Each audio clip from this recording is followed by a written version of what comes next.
मैं आई कम इन sir? Welcome बेटा, welcome welcome. नमस्ते सर। नमस्ते नमस्ते। नमस्ते मैम। बैठो नमस्ते, बैठो। Thank you sir. बैठो। अब कंफर्टेबल हो एकदम? जी बिल्कुल सर। आराम से बैठो आप। और आपके 10th 75%, 12th आर्ट्स 2019 में 83% जी और सर। बीए में 63। बीए में क्या सब्जेक्ट थे आपके? सर मेरे बीए में हिंदी, हिस्ट्री और पॉलिटिकल साइंस। हिंदी, हिस्ट्री और पॉलिटिकल साइंस आपके पास थे। और उस 2022 के बाद में पीजी नहीं किया? नहीं सर, मैंने बीएड किया है। अच्छा, बीएड किया है, ओके। और नेशनल स्कॉलरशिप आपको मिली है, सेकंड प्राइज मिला है डिबेटिंग के अंदर। जी सर। और अभिरुचि आपकी है प्लेइंग ब्लाइंड क्रिकेट। जी सर। ओके। क्या अंतर है क्रिकेट में और प्लेइंग ब्लाइंड क्रिकेट के अंदर? सर सामान्यतः ब्लाइंड क्रिकेट और सामान्य क्रिकेट होता है, उसमें मुख्य अंतर ये होता है कि एक तो जो सामान्य क्रिकेट होता है उसमें गेंद को ईयर आर्म फेंका जाता है, जबकि ब्लाइंड क्रिकेट में गेंद को अंडर आर्म फेंका जाता है। और जो बॉल होती है ब्लाइंड क्रिकेट में वो प्लास्टिक से, कठोर प्लास्टिक से बनती है और उसमें छर्रे इंजेक्ट किए जाते हैं ताकि वो जब अंडर आर्म फेंके तो उसमें वॉइस क्रिएट हो और उसके बेस पे शॉट खेला जा सके। इसके अतिरिक्त जैसे नॉर्मल क्रिकेट है उसमें शॉट्स खेलने की वैरायटी बहुत ज़्यादा है, जबकि ब्लाइंड क्रिकेट में सामान्यतः स्वीप शॉट या स्ट्रेट ड्राइव शॉट खेले जाते हैं। अच्छा, इंडिया, बांग्लादेश, पाकिस्तान, ऑस्ट्रेलिया, इन देशों में क्रिकेट का चलन होने का कारण क्या है? सर सामान्यतः इन देशों में क्रिकेट का ज़्यादा चलन होने का मुख्य कारण ये है कि ये सभी देश ब्रिटेन के उपनिवेश रहे हैं और क्रिकेट जो है वो इंग्लैंड की देन है।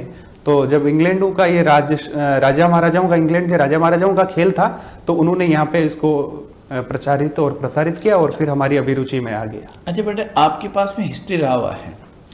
ईस्ट इंडिया कंपनी जो भारत में व्यापार करने के लिए आई, जी सर। ट्रेडिंग कंपनी थी ईस्ट इंडिया कंपनी, नाम सुना ना ईस्ट इंडिया कंपनी? जी जी।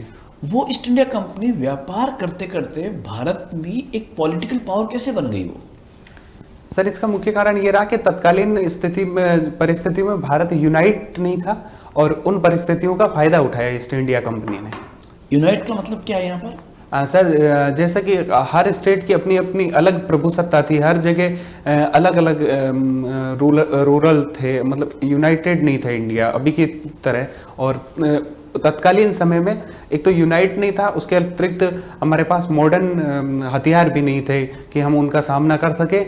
और उन्होंने सभ्यता का प्रचार का नाम देकर भी हमें मतलब एक तरह से गुमराह किया था। अच्छा, मेरा लास्ट क्वेश्चन है, इतिहास में आप किसको नायक और किसको खलनायक मानते हैं? सर मॉडर्न एरा में? मॉडर्न एरा में सर मैं यदि नायक के तौर पे देखूं तो मैं महात्मा गांधी जी को देखता हूं, और खलनायक के तौर पे देखूं तो सर मैं अभी कोई किसी महापुरुष का नाम याद नहीं कर पा रहा हूं। फिर भी हम देखें तो पार्टीशन वाला जो इवेंट हुआ उस समय हम देख सकते हैं कि जो डायरेक्ट एक्शन में जिन लोगों ने इसको समर्थन किया उनको खलनायक के तौर पे देखा जा सकता है, क्योंकि किसी भी सभ्यता में, मानवीय सभ्यता में हिंसा को स्थान नहीं दिया जा सकता। बिल्कुल मैडम।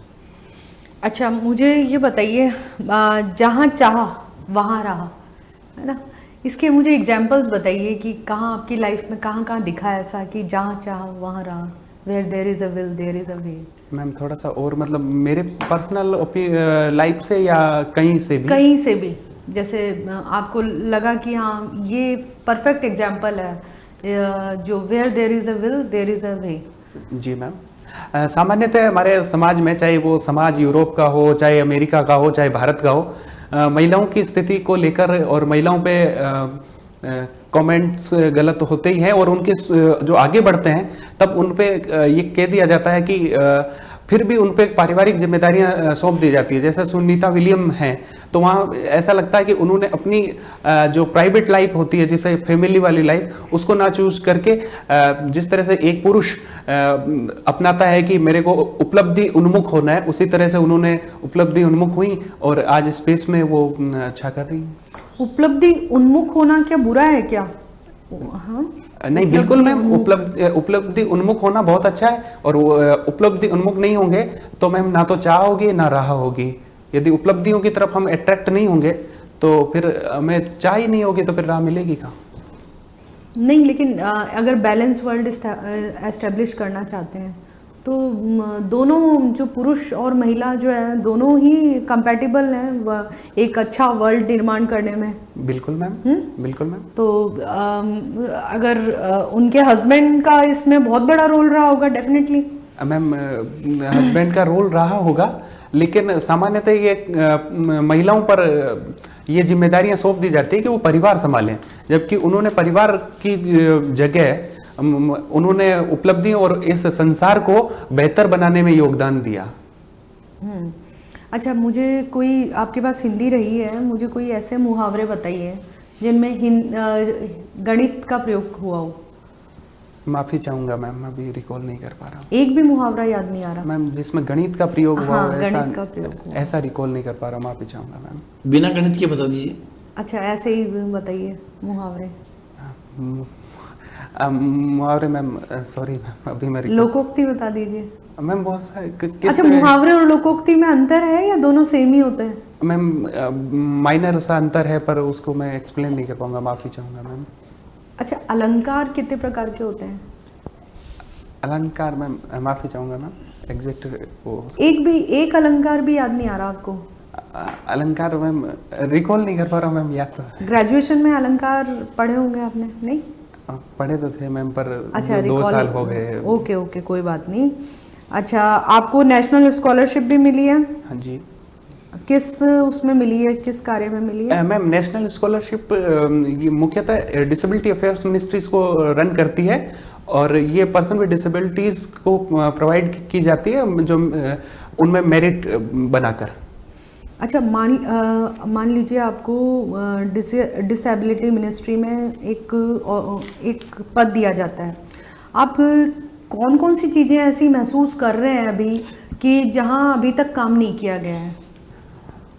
मैम डिसेबिलिटी के सेक्टर में जो काम की जहाँ तक बात है, गवर्नमेंट अपने स्तर पर बेहतरीन प्रयास कर रही है, लेकिन अभी अवेयरनेस के लेवल पे बहुत कम काम हुआ है। जैसे कि ग्रामीण क्षेत्र में लोगों को ये इस बात का आभास ही नहीं है कि पर्सन विद डिसेबिलिटीज काम कर सकते हैं या नहीं कर सकते हैं तो कौन से कर सकते हैं, और कर सकते हैं तो किस प्रकार कर सकते हैं।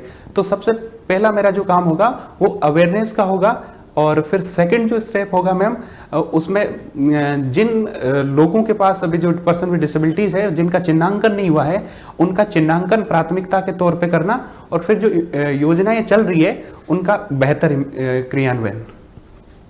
अभी कौन कौन सी योजनाएं चल रही हैं, सरकार द्वारा संचालित हैं? मैम राजस्थान के स्तर पे देखें तो एक तो विशेष योग्यजन पेंशन योजना है, इसके अतिरिक्त मुख्यमंत्री विशेष योग्यजन स्वरोजगार ऋण योजना है, और एक सुखद दाम्पत्य जीवन योजना है, और एक वो कृत्रिम अंगदान वाली योजना है।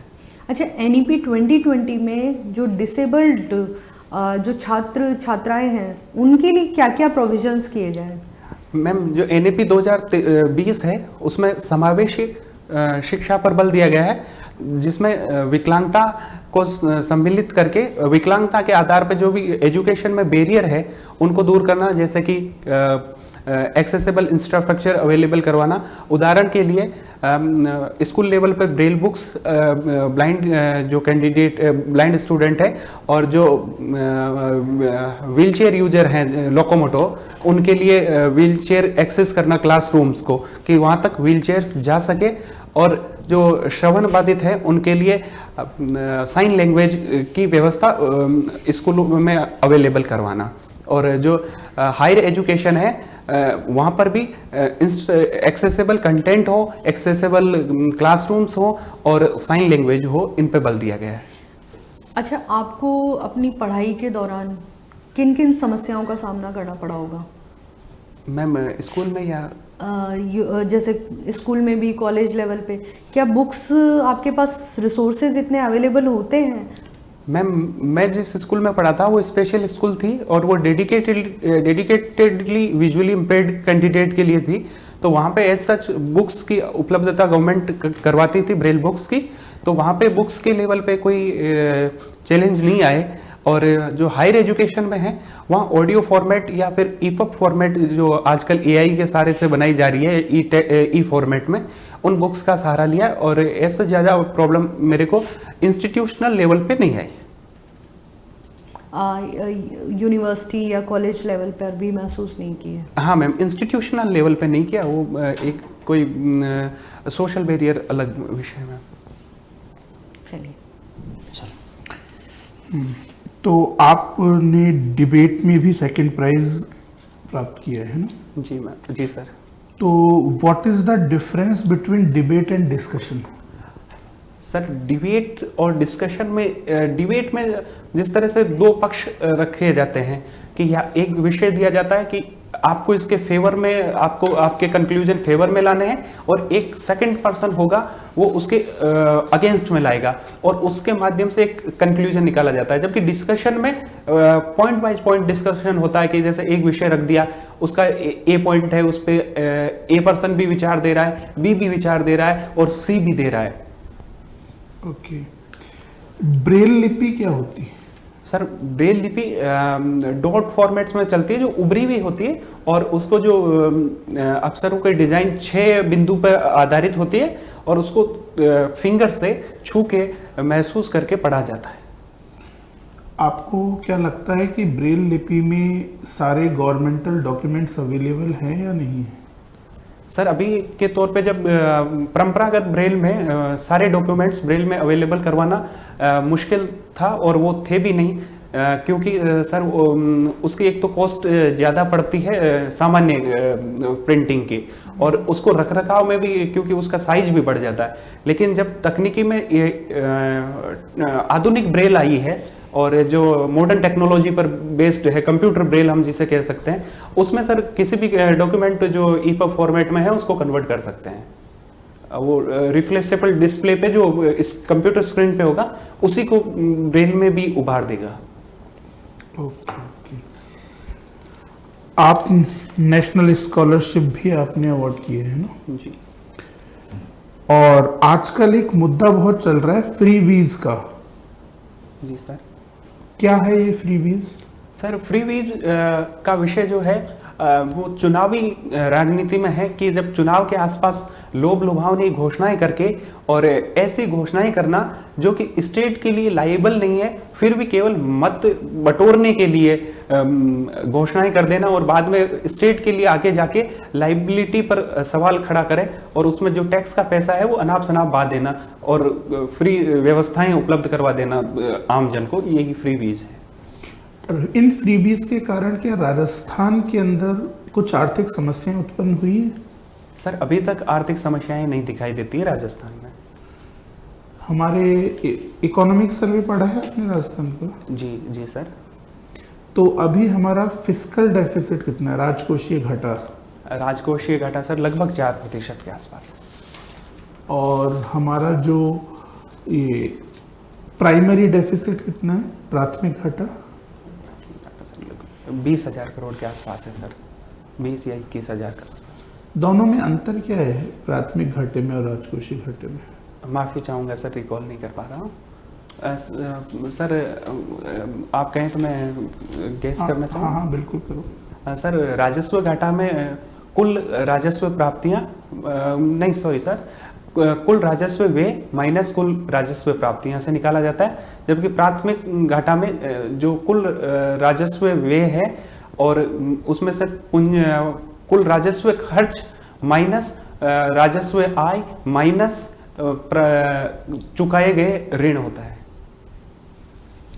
चलो अब एक मुझे आप ये बताइए कि आपके क्षेत्र में अगर आपको एज ए एसडीएम बना दिया जाए और कुछ लोग जो कि अभी भी दकियानूसी सोच रखते हैं, अगर वो आपको एज ए एसडीएम आप मानने को तैयार ही नहीं है या फिर आपके किसी भी कार्य में सहयोग नहीं करते हैं, तो आप किस प्रकार से अपने कार्य क्षमता को दर्शाओगे और वो कार्य करोगे?